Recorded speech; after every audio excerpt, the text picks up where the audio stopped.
All right, so I'm with Tom Jaworowitz. He is a junior history education major here at St. Bonaventure University, and he's going to share with us some of his ideas about his bucket list. Tom, if you could do anything, or if there's one thing that you really want to do before the end of your life, what would it be?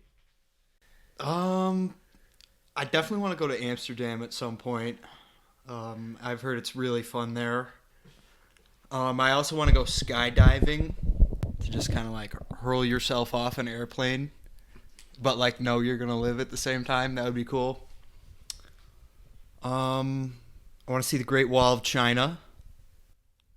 So, so the China and the Amsterdam idea both involve travel. Yeah, And definitely. so, do you think travel is something that a lot of people incorporate into their bucket list ideas? When you ask them, the first thing they think of is go places that I haven't been before. Yeah, definitely, definitely. Travel is a big one. I personally haven't really been anywhere. I've been to Canada and Mexico, Florida a couple times. I've been to a couple states. I just don't generally go on vacation, so it's something that I really want to do. So, what do you think is attractive to people about the idea of traveling and seeing maybe surroundings that they don't get to see when they're at home or when they're where they're from? New experience is just like it's one of the best things about life. I think it would be really cool to feel overwhelmed and surrounded by new shit. So, then to skydiving, you're jumping out of a plane. That's something that I personally don't ever want to do is jump out of a plane. But a lot of people say that they want to go skydiving before they die. I don't know what the attraction is about jumping out of a plane with a parachute on you that might not work. They say that there's professionals in this, but you hear about accidents all the time. Man who's been skydiving for 30 years dies in a skydiving accident. So why do you want to do that?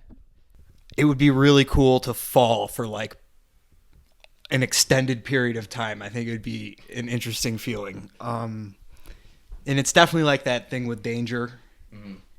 That's exciting. Like I like to try to find the highest cliffs that I can jump off to into water. And it sucks because my parents are always on vacation with me, so they're like, you can't jump off a 70-foot cliff. Like, I would just wish I was like with my cousins or something, and I could just go and do it. So this would be an extreme cliff. This is about the biggest quote unquote cliff that you can find right here. Yeah, it's probably safer though. I don't know. Who knows how I would actually feel once I like got up there. I could totally see myself like my legs just shaking and just backing out. Like I've done that. I did that with roller coasters when I was a little kid. I would get up there and just be like, I don't want to do this. Then my dad would get on the roller coaster and be like, all right, see you later. I'll come back up and find you. As a closing, what would you say to people that have these bucket list items but are afraid of maybe limitations in doing them, or they say, "Oh, I'll get to it eventually," they never do? What do you say to those people? I don't know. I think part of the problem is you have your health, you have money and you have time at different points in your life. Those three things never really intersect, but if you plan carefully, which I'm not really great at that, but I know that's what like is necessary. That's what you would have to do. But if you're, smart with your money, like for example, I'm going to be a teacher, and if I don't get married, I'll have a bunch of disposable income and 3 months off every year, so I can just go and do whatever I want for the summer. Well, thank you, Tom. This is Tom Jaworowitz, a junior history education major at St. Bonaventure University.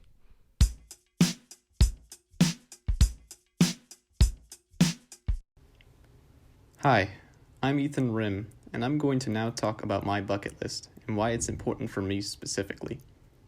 Over the course of my life, I have come to realize that I am at my best when I'm traveling. I have been blessed with wonderful parents who take me on trips regularly to escape the chaos in life.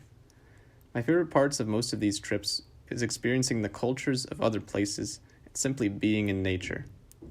I connect with the world on such a different level when I'm traveling, for traveling's sake. I don't care how long it takes, but I want to visit at least one country in every single continent across the world, even the polar ice caps. I want to eventually create a YouTube channel and become popular, or at least semi-popular. I know it sounds a little corny, but I feel like a lot of other people may share the same desires I do, and wanting to be famous, and wanting other people to like them. A lot of people want other people to be interested in what they have to say and what they have to create, and that's the same desire I have. I don't know what I would do on my channel yet, but I've got many options as to what I could do. In short, the items on my bucket list show how I want to get to know the world and hope that the world wants to get to know me back.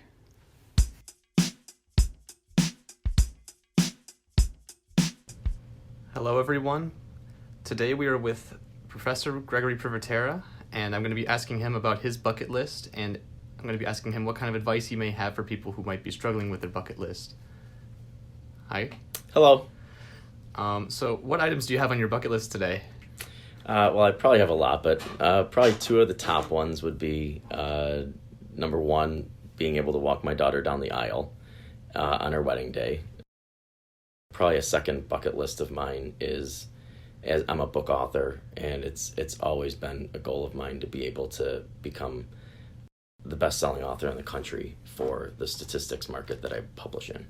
And it's one that probably is not, in any case, it's one I work towards. But those are two big bucket lists for me.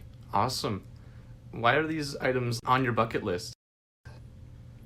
Well, one's like personal and family. Having a daughter changes a man, I think, in all just in incredible ways. I empathize and try to see the world through her eyes. In any case, it's a pretty awesome experience to be a dad of a daughter, as it is a son. But it will be a pretty emotional day to be able to walk her down the aisle. So I always think I just want to make it to that point. And then just professionally, when you begin book publishing, everyone who can tell you the odds will tell you that the odds of even getting to the point that you're relevant enough to have a book is going to be astronomically low. So to be able to realize a goal that at the time when I began writing books, thinking I could be number one in the country, to actually do it would be just an incredible experience professionally. Yeah, it sounds like you've already done a couple of these things. So, how did you get to that point? How did you find yourself able to fulfill these massive goals, or at least one of them? A lot of it is trusting in other people, I would say. I have an amazing publisher. I was always open to realizing that I have a lot to learn, so I've been able to just continue to grow and professionally develop along the way, realize that if I'm open to collaboration, to being a part of something bigger than myself, that I think you'll always be more successful working with other people than constantly trying to be the smartest person in the room, so to speak. So I've always had the opportunity to work with really smart people. I've embraced that. I've embraced every moment that I'm not the smartest person in a room, and learned from other people and grown, and I think that has helped me. I think I'm astronomically stronger author today than I was when I began 12, 15 years ago, in large part because of the people in my life who have helped guide and shape my writing. That's awesome. What advice do you have that you'd give to someone who may be struggling with achieving a bucket list item? I think I always think of it in terms of trying to pause, time out, and focus on the things that make you exceptional. I think, for example, I have my son, and he's very academically oriented. So we focus a lot on the academics and ways of moving him towards, potentially engineering, something related to his strengths. My daughter's very artsy. She's amazing. She sings, she dances, she has her Aladdin play tonight.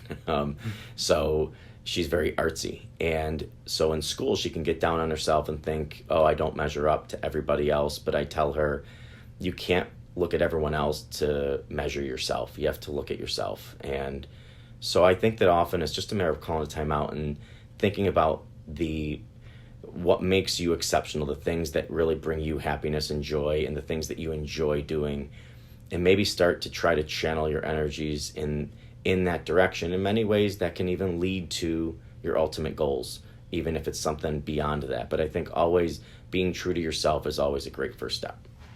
Yeah, the first step's definitely just to be honest with yourself and achieve goals without just lying.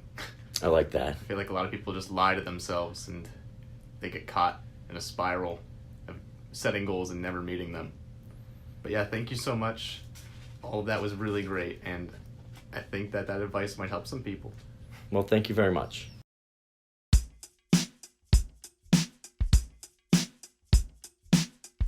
We hope that you were inspired today to make your own bucket list or to even expand on one that you already have.